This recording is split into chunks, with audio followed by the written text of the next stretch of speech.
Welcome everyone to the part 3 of class imbalance. So in the previous lecture, we have studied about what is resampling. So first of all, we will have a recap and then move towards the real agenda of today's lecture. The minority or majority class is sampled more or less frequently using this method. We can always sample the minority class by replacement when we are working with an imbalanced dataset. Our sampling is the name of this process. In a similar manner, undersampling refers to the practice of randomly deleting rows from the majority class in order to align them with the minority class.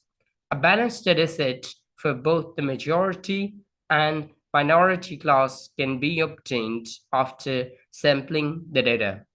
As a result, when both classes in the dataset have a comparable amount of records, we may expect that the classifier will treat all classes equally. So in this lecture, we will be focusing on the technique of random undersampling. Let's move forward. In the scientific literature, a number of more advanced resampling methods have been suggested. For instance, to preserve information, we can group the records of the majority class and then do an undersample by eliminating records from each cluster. Instead of making exact replicas of the minority class records during oversampling, we can inject slight modifications into these replicas to provide more varied synthetic samples. Let's use the Python module Imbalance to put some of these resampling strategies into practice. It is a component of the scikit-learn contra projects and is compatible with scikit-learn. So first of all, we will get familiar with the term of random undersampling with Imbalance and how it works. Choosing a portion of data at random for the specified classes is a quick and simple technique to balance the data using random undersampler. By randomly selecting samples with or without replacement, undersample the majority classes. So how random undersampling works? Import the required library at first. Then fit the predictor and the target variable. Then you can check the shape of dataset before fitting and after fitting. Now here is a diagram of random undersampling. As you can see here that we have deleted some of the rows randomly from the majority class and we have made it equal to the minority class. And this is the final dataset having equal number of classes or being a balanced dataset. So let's work on our current dataset of credit card fraud detection. First of all, I will open Jupyter Notebook.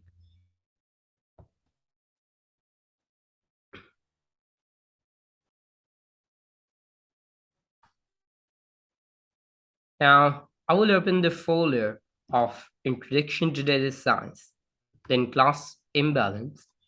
Here I will create a new notebook.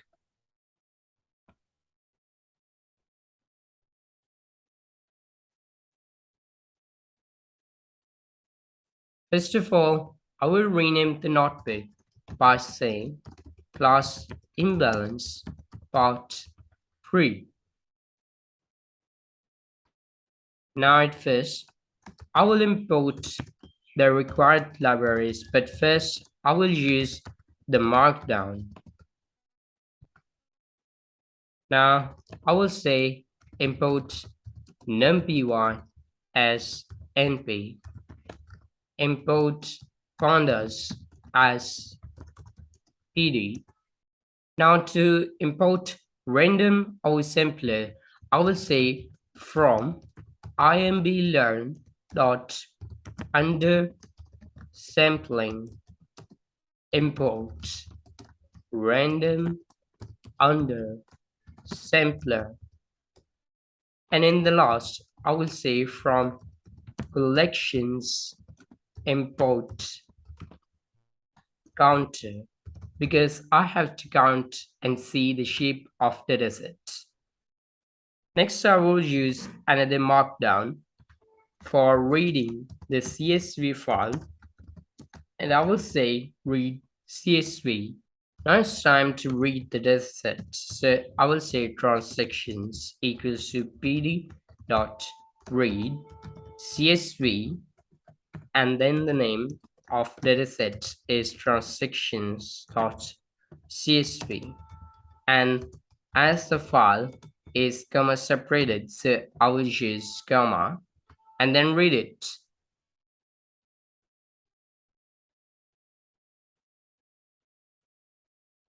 Next, I will say transactions dot head to see the first 5 rows in order to get familiar with the dataset.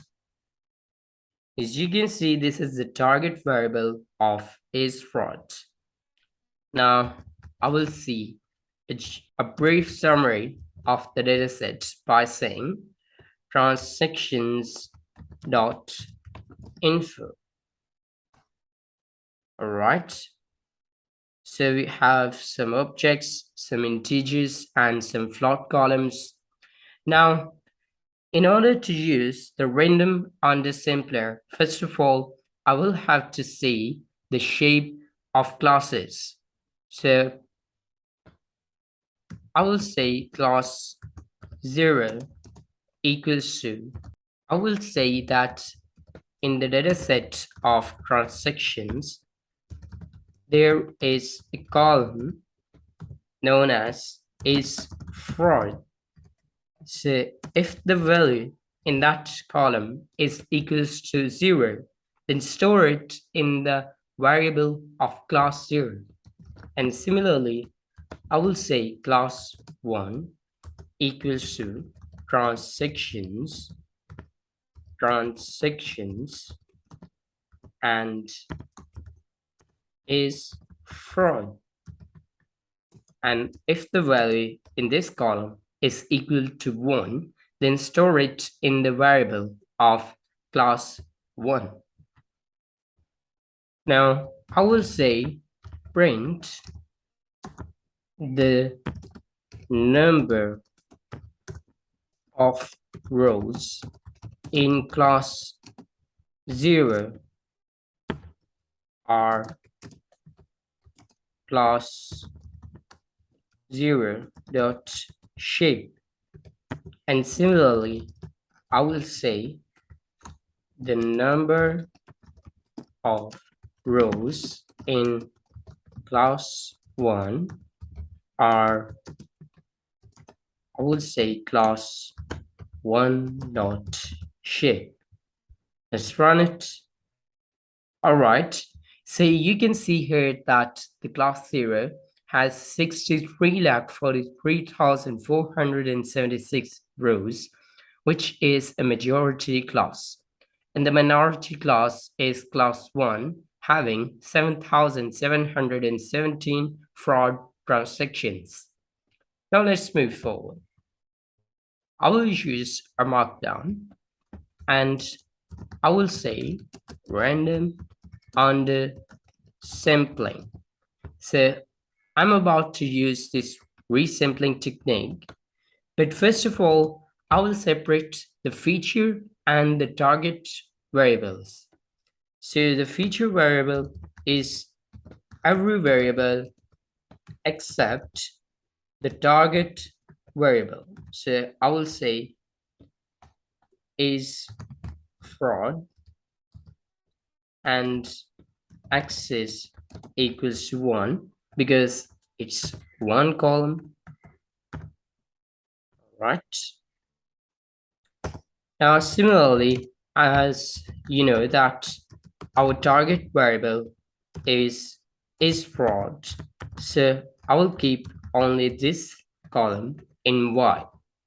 Now, first of all, I will create an instance of random undersampler and store it in the variable of RUS, which represents random undersampler. So now here I will say random state equals to, let's suppose I give the random state of 42, and now here I say replacement equals to true, because I'm about to replace each and every sample that is randomized. Now by choosing the variable of res, I will fit and resample x and y, and I will store x into x res and y into y res. Let's run it. All right, so now it's time to see the difference. I will say original dataset shape before resampling is, and the shape is counter y. And similarly, I will say shape of dataset after using random under sampling, and the shape is counter virus.